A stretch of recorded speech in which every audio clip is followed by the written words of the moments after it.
Lady bird ക്രിയേഷൻസിലേക്ക് എല്ലാവരെയും ഒരുപാട് സ്നേഹത്തോടെ സ്വാഗതം ചെയ്യുന്നു. ഒരു റിച്ച് പ്ലം കേക്കാണ് നമ്മളിന്ന് തയ്യാറാക്കുന്നത്. അപ്പോൾ ഫ്രൂട്ട്സ് നമ്മൾ നേരത്തെ സോക്ക് ചെയ്തിട്ടൊന്നുമില്ല. നല്ല മോയിസ്റ്റ് ആയിട്ടുള്ള ഒരു സൂപ്പർ സോഫ്റ്റ് ആയിട്ടുള്ള ഒരു പ്ലം കേക്കാണ്. അപ്പോൾ ഉണ്ടാക്കാൻ വളരെ എളുപ്പമാണ്. നേരത്തെ ഫ്രൂട്ട്സ് ഒന്നും സോക്ക് ചെയ്യാതെ ഇരിക്കുന്നവർക്ക് വിഷമിക്കേണ്ട കാര്യമില്ല. പെട്ടെന്ന് തന്നെ നമുക്ക് ഒരടിപൊളി പ്ലം കേക്ക് തയ്യാറാക്കി നോക്കാം. അപ്പോൾ വീഡിയോ ഇഷ്ടമായാൽ നിങ്ങൾ ഒന്ന് ലൈക്ക് ചെയ്യണം. സബ്സ്ക്രൈബ് ചെയ്യാതെ കാണുന്ന കൂട്ടുകാർ ദയവായി ഒന്ന് സബ്സ്ക്രൈബ് ചെയ്ത് സപ്പോർട്ട് ചെയ്യണം. മറക്കാതെ ആ കുഞ്ഞു ബെൽ ബട്ടണും കൂടെ ഒന്ന് എനേബിൾ ചെയ്യണേ. അപ്പോൾ നിങ്ങൾക്ക് ഇഷ്ടമുള്ള ഡ്രൈ ഫ്രൂട്ട്സ് എടുക്കാം. ഞാനിവിടെ ഡേറ്റ്സ്, ബ്ലാക്ക് റൈസിൻസ്, കുരുവില്ലാത്ത മുന്തിരിങ്ങ, പിന്നെ ചെറീസ്, ബ്ലാക്ക് കറൻസ്, പിന്നെ prunes, orange peel, ginger peel, ട്യൂട്ടി Frooti. ഇത് ഞാൻ നേരത്തെ സോക്ക് ചെയ്ത് വെച്ചിരുന്ന ഫ്രൂട്ട്സാണ്. ഇത് ഇല്ലാത്തവരിത് ചേർക്കേണ്ട ആവശ്യമില്ല. ഇതിന് പകരം 1 കപ്പ് ഡ്രൈ ഫ്രൂട്ട്സും കൂടെ ചേർത്താൽ മതി. ഇതിപ്പോൾ 4ാമത്തെ വർഷമാണ് ഇതിങ്ങനെ. ഇനി ഇത്രയും കൂടെ ഉള്ളൂ. അപ്പോൾ അതിൽ നിന്ന് 1 കപ്പ് ഫ്രൂട്ട്സും കൂടെ ഞാൻ എടുക്കുന്നുണ്ട്. അത് റമ്മിൽ നേരത്തെ സോക്ക് ചെയ്ത് വെച്ചിരുന്നതാണ്. അത് ചേർക്കുമ്പോൾ നല്ലൊരു ഫ്ലേവറാണ്. അതുകൊണ്ടാണ് അതുകൂടെ ഞാൻ ചേർക്കുന്നത്. അതില്ലാത്തവർ അത് ചേർക്കേണ്ട. അതിന് പകരം 1 കപ്പ് ഫ്രൂട്ട്സും കൂടെ കൂടുതൽ ചേർത്താൽ മതി. അപ്പോൾ നമുക്ക് ഒരു 1/2 കപ്പ് ഷുഗർ ഒന്ന് ക്യാരമലൈസ് ചെയ്യാം. അപ്പോൾ എനിക്ക് നേരത്തെ ക്യാരമലൈസ് ചെയ്ത ഒരു 120 ml ക്യാരമൽ സിറപ്പ് ഇരിപ്പുണ്ട്. അതുകൊണ്ടാണ് 1/2 കപ്പ് എടുത്തത്. അല്ലെ ഞാൻ 1 കപ്പ് ഷുഗർ ക്യാരമലൈസ് ചെയ്തേനെ. അപ്പം ഇങ്ങനെ ഇല്ലാത്തവർ അത് 1 കപ്പ് ഷുഗർ ക്യാരമലൈസ് ചെയ്യണം. ഞാനിപ്പം പഞ്ചസാര നന്നായിട്ട് ഒരു കരിഞ്ഞ് വന്നപ്പോഴത്തേക്ക്, ഒരു ബ്രൗൺ കളറായി വന്നപ്പോഴത്തേക്ക് നേരത്തെ ബാലൻസ് ഇരുന്ന ആ ക്യാരമൽ സിറപ്പും കൂടെ അതിലേക്ക് ചേർത്ത് കൊടുത്തു. ഇനി അതിലേക്ക് നമുക്കൊരു 1/2 കപ്പ് ഓറഞ്ച് ജ്യൂസ്, ഫ്രഷായിട്ട് പിഴിഞ്ഞെടുത്ത ജ്യൂസാണ്, അതുകൂടെ നമുക്കൊന്ന് ചേർത്ത് കൊടുക്കാം. അപ്പം നിങ്ങൾ ചെയ്യുമ്പം 1 കപ്പ് ഷുഗർ ക്യാരമലൈസ് ചെയ്യണം.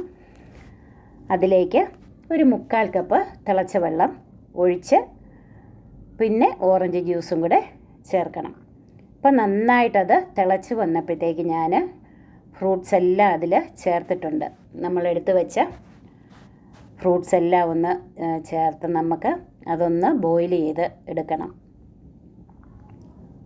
അപ്പോൾ എല്ലാ ഡ്രൈ ഫ്രൂട്ട്സും നമുക്കതിലേക്ക് ചേർക്കാം. ഓറഞ്ച് പീല്, ജിഞ്ചർ പീല്, അതെല്ലാം ഒരു 1-2 ടേബിൾ സ്പൂൺ വീതം എടുത്താൽ മതി. ഞാനിവിടെ 3 കേക്കിന് വേണ്ടിയിട്ടാണ് ഇത്രയും ഫ്രൂട്ട്സ് എടുത്തിരിക്കുന്നത്.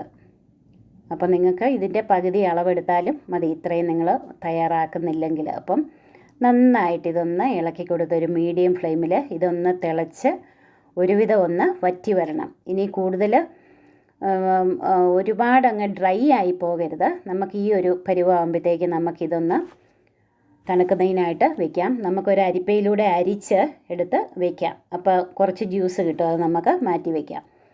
ഇനി ഒരു ബൗളിലേക്ക് 2 കപ്പ് മൈദ, 250 മില്ലി കപ്പിൽ 2 കപ്പ് മൈദ, 2 ടീസ്പൂൺ ബേക്കിംഗ് പൗഡർ. ഇനി അതിലേക്ക് 1 teaspoon cinnamon powder, 1 teaspoon 1/2 teaspoon ജാതിക്ക പൊടിച്ചത്, 1/2 ടീസ്പൂൺ ഗ്രാമ്പൂ പൊടിച്ചത്, ചുക്ക് പൊടി 1/2 ടീസ്പൂൺ, ഏലക്ക പൊടിച്ചത് 1 ടീസ്പൂൺ. ഈ പൊടികളെല്ലാം നമുക്ക് മൈദയിലേക്ക് ചേർത്ത് ഒരു 2 പ്രാവശ്യം നമുക്കിത് നന്നായിട്ടൊന്ന് ഇടഞ്ഞ് മാറ്റി വയ്ക്കാം. അപ്പോൾ കേക്ക് നല്ല സോഫ്റ്റായിട്ട് ഇരിക്കും. ഈ സ്പൈസസ് പൗഡർ എല്ലായിടത്തും ആകുകയും ചെയ്യും. അപ്പോൾ നമുക്കിത് മാറ്റി വയ്ക്കാം. ഇനി ഒരു വലിയ ബൗളിലേക്ക് 300 ഗ്രാം സോഫ്റ്റ് ബട്ടറാണ് ചേർത്തിരിക്കുന്നത്. ഇനി നമുക്ക് ഒരു 5 മിനിറ്റ് ബീറ്റർ വെച്ചിത് നന്നായിട്ട് നമുക്കൊന്ന് ബീറ്റ് ചെയ്ത് എടുക്കാം. ബീറ്റർ ഇല്ലെങ്കിൽ ഹാൻഡ് വിസ്ക് വെച്ച് ബീറ്റ് ചെയ്തെടുത്താൽ മതി. സൈഡെല്ലാം നന്നായിട്ടൊന്ന് വടിച്ച് എടുത്തിട്ട് വീണ്ടും അങ്ങനെ അടിച്ചെടുക്കണം. അതിലേക്ക് നന്നായിട്ട് അടിച്ചെടുത്ത ബട്ടറിലേക്ക് നമുക്ക് 1 കപ്പ് ലൈറ്റ് ബ്രൗൺ ഷുഗറോ ഡാർക്ക് ബ്രൗൺ ഷുഗറോ ചേർക്കാം. ചേർത്ത് നന്നായിട്ട് വീണ്ടും ഒരു 5 മിനിറ്റ് കൂടെ അടിക്കണം. സൈഡെല്ലാം നന്നായിട്ടൊന്ന് വടിച്ചിട്ട് വേണം അടിച്ചെടുക്കാൻ. അതിലേക്ക് 1 ടീസ്പൂൺ വാനില എസൻസും 1 ടീസ്പൂൺ പൈനാപ്പിൾ എസൻസും കൂടെ നമുക്ക് ചേർത്ത് കൊടുക്കാം. 4 മുട്ടയാണ് ഞാൻ എടുത്തിരിക്കുന്നത്. അത് ഓരോന്നോരോന്നായിട്ട് ചേർത്ത് നമുക്ക് ബീറ്റ് ചെയ്തെടുക്കാം. അപ്പോൾ 4 മുട്ടയും ചേർത്ത് നന്നായിട്ട് നമുക്ക് ബീറ്റ് ചെയ്തെടുക്കാം. അപ്പം നല്ല മയവും രുചിയും നല്ല മണവുമുള്ള ഒരു കേക്കാണ്. അപ്പോൾ നിങ്ങൾക്ക് തീർച്ചയായും ഇഷ്ടപ്പെടുന്ന ഒരു അടിപൊളി റെസിപ്പിയാണ്. നമ്മൾ വെളിയിൽ നിന്നൊന്നും കേക്ക് മേടിക്കേണ്ട ആവശ്യമില്ല. വീട്ടിൽ തന്നെ നമുക്ക് ഈസി ആയിട്ട് തയ്യാറാക്കാം. പെർഫെക്റ്റ് ആയിട്ടുള്ള ഒരു അളവുകളാണ് ഞാൻ തന്നിരിക്കുന്നത്. അപ്പോൾ 2 ടേബിൾ സ്പൂൺ മിക്സഡ് ഫ്രൂട്ട് ജാമും 2 ടേബിൾ സ്പൂൺ പൈനാപ്പിൾ ജാമും കൂടെ ചേർത്ത് വീണ്ടും നന്നായിട്ടൊന്ന് ബീറ്റ് ചെയ്യണം. കാരണം അത് അലിഞ്ഞു വരാൻ ഇച്ചിരി സമയം വേണം. ഇനി നമുക്ക് 1 ടേബിൾ സ്പൂൺ ഓറഞ്ച് സെസ്റ്റ് ചേർത്ത് കൊടുക്കാം. ഒരു ചെറിയ പാക്കറ്റ് ബൂസ്റ്റും, 5 രൂപയുടെ ഒരു പാക്കറ്റ് ബൂസ്റ്റും. ഓറഞ്ചിൻ്റെ തൊലി എടുക്കുമ്പോൾ നല്ല പഴുത്ത ഓറഞ്ചിൻ്റെ തൊലി വേണം എടുക്കാൻ, ഒട്ടും വെള്ളമില്ലാതെ തന്നെ എടുക്കണം. ഇതിപ്പോൾ ഞാൻ ആ റമ്മിൽ നേരത്തെ സോക്ക് ചെയ്ത് വെച്ചിരുന്ന ഫ്രൂട്ട്സാണ്. അത് ചേർക്കുമ്പോൾ നല്ല ഒരു ഫ്ലേവറാണ്, അതുകൊണ്ടാണ് ഞാൻ അത് ചേർത്തത്. അത് ചേർത്ത് നന്നായിട്ട് നമുക്ക് 1 മിനിറ്റ് ഒന്ന് ബീറ്റ് ചെയ്തെടുക്കാം. ഇപ്പം നമ്മുടെ ബോയിൽഡ് ഫ്രൂട്ട്സ് എല്ലാം അരിച്ച് ഇത്രയും ജ്യൂസ് നമുക്ക് കിട്ടിയിട്ടുണ്ട്. ഇനി ഈ അരിച്ചെടുത്ത് വെച്ച ഈ ഫ്രൂട്ട്സിലേക്ക് നമുക്ക് ചെറുതായിട്ട് നുറുക്കിയ പറങ്ങണ്ടിയാണ് ചേർക്കുന്നത്. അത് ചേർത്ത് കൈകൊണ്ട് തന്നെ നമുക്ക് നന്നായിട്ട് ഇതൊന്ന് മിക്സ് ചെയ്തെടുക്കാം. ഇനി ബദാം പൊടിച്ചത് തരിതരിപ്പായിട്ട് ക്രഷ് ചെയ്തതാണ് ഇനി ചേർക്കുന്നത്. അപ്പം ഇതിൻ്റെ ആ നനവ് ഒന്ന് മാറിക്കിട്ടും, അതുകൊണ്ടാണ് ഇങ്ങനെ ചേർക്കുന്നത്. ഇനി ഒരു 3 ടേബിൾ സ്പൂൺ അല്ലെങ്കിൽ 4 ടേബിൾ സ്പൂൺ മൈദ നമ്മൾ ഇടഞ്ഞ് വെച്ചിരിക്കുന്നതിൽ നിന്ന് ചേർക്കാം. അതല്ലെങ്കിൽ മുഴുവനായിട്ട് മൈദ വേണമെങ്കിലും ഇതിലേക്ക് വേണമെങ്കിൽ മിക്സ് ചെയ്തെടുക്കാം. അപ്പോൾ ഇനി ഈ ഫ്രൂട്ട് മിക്സ് നമ്മൾ ഈ നട്ട്സ് എല്ലാം ചേർത്ത് മിക്സ് ചെയ്ത് വെച്ചിരിക്കുന്ന ഈ ഫ്രൂട്ട്സ് നമുക്കിനി ഇതിലേക്ക് കുറേശ്ശെ ചേർത്ത് കൊടുക്കാം. ഒരു 1/3 ചേർത്തിട്ടുണ്ട്. ഇനി മൈദയും ഇടഞ്ഞ് വെച്ചിരിക്കുന്നതിൽ നിന്ന് ഒരു 1/3 ഇതിൻ്റെ മുകളിലേക്ക് ചേർത്ത് നന്നായിട്ട് നമുക്കിതൊന്ന് മെല്ലെ മിക്സ് ചെയ്തെടുക്കാം. അങ്ങനെ ഈ ഡ്രൈ ഫ്രൂട്ട്സ് മുഴുവനായിട്ട് നമുക്കിതുപോലെ മിക്സ് ചെയ്തെടുക്കണം. ഒരുവിധം തിക്കായിട്ടുള്ള ഒരു ബാറ്ററാണ്. ഞാൻ പാത്രം എടുത്ത് വന്നപ്പോഴത്തേക്ക് ഇത്രയും വരുമെന്ന് ഞാൻ വിചാരിച്ചില്ല. അതുകൊണ്ട് എൻ്റെ പാത്രത്തിൻ്റെ അങ്ങ് മുകളിൽ വരെ വന്നു. സൂക്ഷിച്ച് മിക്സ് ചെയ്തെടുക്കുവാണ്. അപ്പം മൈദയും ഫ്രൂട്ട് മിക്സും 3 തവണയായിട്ട് ഞാൻ ചേർക്കുന്നത്. ബാക്കിയിരുന്ന ആ ഫ്രൂട്ട്സിലേക്ക് ബാക്കിയിരുന്ന മൈദ മുഴുവനായിട്ട് ഞാൻ കൈകൊണ്ട് തന്നെ തിരുമ്മി യോജിപ്പിച്ച് അത് ഏറ്റവും അവസാനം അങ്ങ് ചേർത്ത് കൊടുത്തു. അപ്പം ഈവനായിട്ട് എല്ലാം ഇതായിട്ടുണ്ട്. ഒരു 3-4 തവണയായിട്ടാണ് മൈദ ചേർത്തിരിക്കുന്നത്.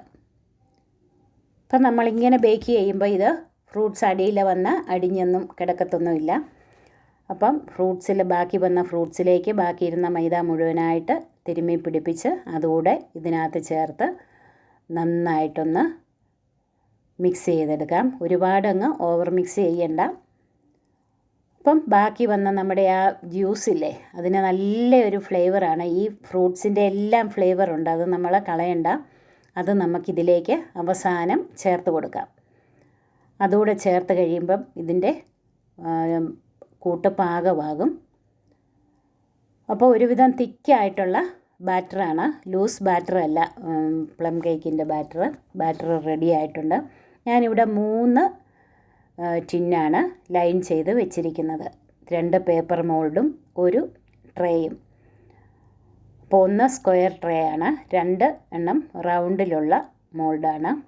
അപ്പോൾ അതിലേക്ക് നമുക്ക് കുറേശ്ശെയായിട്ടൊരു 3/4 ഭാഗത്തോളം നമുക്ക് നിറച്ച് കൊടുക്കാം. എന്നിട്ട് നന്നായിട്ടൊന്ന് ലെവൽ ചെയ്യണം. നടുഭാഗം അല്പം ഒന്ന് കുഴിച്ച് ഇടണം. സൈഡിലേക്ക് ഇങ്ങനെ ആക്കി നമുക്ക് നട്ട്സൊക്കെ വെച്ച് ഒന്ന് ടാപ്പ് ചെയ്തിട്ട് നട്ട്സ് വെച്ച് ഗാർണിഷ് ചെയ്തിട്ട് നമുക്ക് പ്രീഹീറ്റ് ചെയ്ത് ഓവനിലേക്ക് ഓരോന്നോരോന്നായിട്ട് ഞാൻ വയ്ക്കുവാണ്. 3 എണ്ണം ഒരുപോലെ എനിക്ക് ബേക്ക് ചെയ്തെടുക്കാം. അതുകൊണ്ട് 3 ഒരുമിച്ച് തന്നെ ബേക്ക് ചെയ്തെടുക്കുവാണ്. ഇപ്പം 1 മണിക്കൂർ കൊണ്ട് 180 ഡിഗ്രിയിൽ 10 മിനിറ്റ് പ്രീഹീറ്റ് ചെയ്ത ഓവനിൽ 160 ഡിഗ്രിയിൽ 1 മണിക്കൂർ കൊണ്ട് ബേക്ക്ഡായിട്ട് കിട്ടിയിട്ടുണ്ട്. നമ്മൾ സ്ക്യൂർ വെച്ച് കുത്തി നോക്കുമ്പം പറ്റി പിടിച്ചിട്ടില്ലെങ്കിൽ നമുക്ക് എടുക്കാം. ചൂടോടെ തന്നെ 2-3 ടീസ്പൂൺ റമ്മ് അതിൻ്റെ മുകളിൽ ഒഴിച്ചു കൊടുത്താൽ 1 മാസത്തോളം പുറത്തിരുന്നാലും ഇത് കേടാകത്തില്ല. നമുക്കിതിൻ്റെ മുകളിൽ അങ്ങനെ ഒഴിച്ചു കൊടുക്കാം. നന്നായിട്ട് തണുത്ത് കഴിയുമ്പം ബട്ടർ പേപ്പറിൽ പൊതിഞ്ഞ് ക്ലിംഗ് റാപ്പിലും പൊതിഞ്ഞ് നമുക്ക് സൂക്ഷിക്കാം.